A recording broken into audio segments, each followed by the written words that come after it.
ಎಲ್ಲರಿಗೂ ನಮಸ್ಕಾರ. Much awaited India versus England test ಸೀರೀಸ್ಗೆ ಇಂಡಿಯಾದ ಸ್ಕ್ವಾಡ್ ಇವತ್ತು ರಿಲೀಸ್ ಆಗಿದೆ.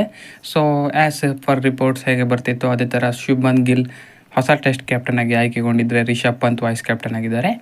ಸೊ ಇದು ಆ್ಯಸ್ ಎಕ್ಸ್ಪೆಕ್ಟೆಡೇ ಆಗಿತ್ತು ಅಂತಲೇ ಹೇಳ್ಬೋದು. ಸೊ ಅದಾದ ಬಳಿಕ ಯಶಸ್ವಿ ಜೈಸ್ವಾಲ್, KL ರಾಹುಲ್ ಹಾಗೆಯೇ ಸಾಯಿ ಸುದರ್ಶನ್ ಅವರ ಪರ್ಫಾರ್ಮೆನ್ಸ್ನ ಮೆಚ್ಚಿ ಇಂಗ್ಲೆಂಡ್ ಸೀರೀಸ್ಗೆ ಕೂಡ ಸೆಲೆಕ್ಟ್ ಮಾಡಿದ್ದಾರೆ.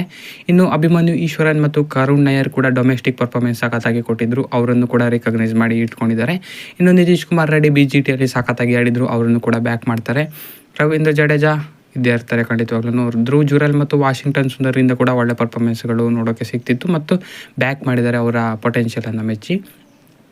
ಇನ್ನು ಶಾರ್ದೂಲ್ ಠಾಕೂರ್ ಬ್ಯಾಕ್ ಆಗಿದ್ದಾರೆ. ಸೊ ಲಾಸ್ಟ್ ಇಯರ್ ಇಂಗ್ಲೆಂಡ್ ಸೀರೀಸಲ್ಲಿ ಸಖತ್ತಾಗಿ ಪರ್ಫಾರ್ಮೆನ್ಸನ್ನು ಕೊಟ್ಟಿದ್ದರು.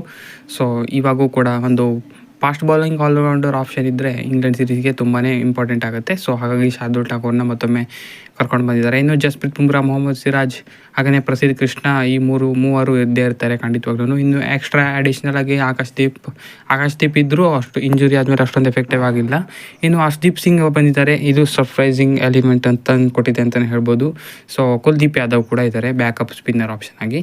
ಇನ್ನು ಹರ್ಷ್ದೀಪ್ ಎಂಟ್ರಿ ಹಾಕಿದ್ದು ತುಂಬಾ ಸರ್ಪ್ರೈಸಿಂಗ್ ಅಂತ ಅನಿಸ್ತು, ಯಾರು ಕೂಡ ಇದ್ರ ಬಗ್ಗೆ ಮಾತಾಡಿರಲಿಲ್ಲ. ಸೊ ಕೌಂಟಿಯೆಲ್ಲ ಆಡಿ ಅವ್ರಿಗೆ ಒಂದೊಳ್ಳೆ ಸುಮಾರು ಪರ್ಫಾರ್ಮೆನ್ಸ್ಗಳು ಅಲ್ಲಿ ಕೊಟ್ಟಿದ್ದರು. ಮೋಸ್ಟ್ಲಿ ಅದನ್ನು ನೋಡಿರಬೇಕು, ಯಾಕಂದರೆ ಕೌಂಟಿಯಲ್ಲಿ ಸಖತ್ತಾಗಿ ಆಡಿದ್ರೆ ಹೋಪ್ಫುಲ್ಲಿ ಆ ಪಿಚಸ್ಗಳು ಅವ್ರಿಗೆ ಗೊತ್ತಿರುತ್ತೆ, ಹಾಗೆಯೇ ಯಾವ ಥರ ಬಾಲ್ ಹಾಕಬೇಕು ಅಂತಲೂ ಕೂಡ ಗೊತ್ತಾಗುತ್ತೆ. ಇನ್ನು ಲೆಫ್ಟ್ ಆರ್ಮ್ ಫಾಸ್ಟ್ ಬೌಲರ್ ಆಗಿರೋದ್ರಿಂದ ಆ ಒಂದು ಎಕ್ಸ್ಟ್ರಾ ಎಡಿಷನನ್ನು ತಂದು ಕೊಡ್ತಾರೆ ಅವರು. ಹಾಗಾಗಿ ಹರ್ಷ್ದೀಪ್ ಸಿಂಗ್ ಒಂದು ಒಳ್ಳೆ ಎಡಿಷನ್ ಆಗುತ್ತೆ ಟೀಮ್ಗೆ ಖಂಡಿತವಾಗ್ಲೂ. ಇನ್ನು ಹೇಳಬೇಕಂದ್ರೆ ಮೊಹಮ್ಮದ್ ಶಮಿಯನ್ನು ಈ ಸೀರೀಸ್ಗೆ ಆಡಿಸಿಲ್ಲ. ಸೊ ಇದೊಂದು ಶಾಕಿಂಗ್ ಅಂತಲೇ ಹೇಳ್ಬೋದು. ಸೊ ಹೌದು, ಅಷ್ಟೊಂದು ಚೆನ್ನಾಗಿ ಪರ್ಫಾರ್ಮೆನ್ಸ್ಗಳು ಈಗಿತ್ಲಾಗ ಬರ್ತಾ ಇರಲಿಲ್ಲ, ಯಾಕಂದರೆ ಅವರು ಇಂಜುರಿಯಿಂದ ವಾಪಸ್ ಬಂದಿದ್ದು ಅಷ್ಟು ಚೆನ್ನಾಗಿ ಇನ್ನೂ ಇಂಜುರಿಯಿಂದ ಬ್ಯಾಕ್ ಆದ ಥರ ಕಾಣ್ತಾ ಇರಲಿಲ್ಲ. ಮೋಸ್ಟ್ ಪ್ರಾಬಬ್ಲಿ ಟೈಮ್ ಕೊಟ್ಟಿರಬೇಕು ಅವರಿಗೆ ಇನ್ನೂ ಕೂಡ ರಿಕವರ್ ಆಗೋದಕ್ಕೆ. ಸೊ ಹೋಪ್ಫುಲಿ ನೆಕ್ಸ್ಟ್ ಸೀರೀಸಲ್ಲಿ ಬರ್ಬೋದು. ಸೊ ಮೊಹಮ್ಮದ್ ಶಮಿ ಟೆಸ್ಟಲ್ಲಿ ಸಖತ್ತಾಗಿ ಕಿಲಾಡಿ ಬೌಲಿಂಗ್ ಹಾಕ್ತಿದ್ರು. ಸೊ ಖಂಡಿತವಾಗ್ಲೂ ಮಿಸ್ ಮಾಡ್ಕೋತೀವಿ. ಸೊ ಬುಮ್ರಾ ಫಿಟ್ ಆಗಿರೋದು ಮುಖ್ಯ ಆಗುತ್ತೆ. ಬುಮ್ರಾಗೆ ಯಾರು ಸಾಥ್ ಕೊಡಲೇಬೇಕು, ಇಲ್ಲಾಂದರೆ BGT ಥರನೇ ಆಗುತ್ತೆ. ಸೊ ಸಪೋರ್ಟಿವ್ ರೋಲನ್ನು ಸಿರಾಜ್, ಪ್ರಸಿದ್ಧ ಕೃಷ್ಣ ಸಖತ್ ಫಾರ್ಮ್ನಲ್ಲಿದ್ದು ಈ ಬಾರಿ ಆ ಥರ ಆಗೋದು ಡೌಟ್ ಅಂತ ಅನಿಸ್ತಾ ಇದೆ. ಸೊ ಮೋಸ್ಟ್ ಪ್ರಾಬಬ್ಲಿ ಒಳ್ಳೆ ಸ್ಕ್ವಾಡೇ ಬಿಲ್ಡ್ ಮಾಡಿದ್ದಾರೆ ಅಂತ ಅನಿಸ್ತಾ ಇದೆ ಟೋಟಲ್ ಆಗಿ ಹೇಳಬೇಕು ಅಂದರೆ. ಸೊ ರೋಹಿತ್ ಶರ್ಮಾ, ವಿರಾಟ್ ಕೊಹ್ಲಿ ಇಲ್ಲದೆ ಎಕ್ಸ್ಪೀರಿಯನ್ಸ್ ಸ್ವಲ್ಪ ಕೊರತೆ ಕಾಣ್ತಾ ಇದೆ. ಸೊ ಇರೋರೆಲ್ಲ ಸ್ವಲ್ಪ ಎಕ್ಸ್ಪೀರಿಯನ್ಸ್ ಇರೋರು ಇದ್ದಾರೆ, ಜಡೇಜಾ ಆಗಿರ್ಬೋದು, KL ರಾಹುಲ್ ಆಗಿರ್ಬೋದು.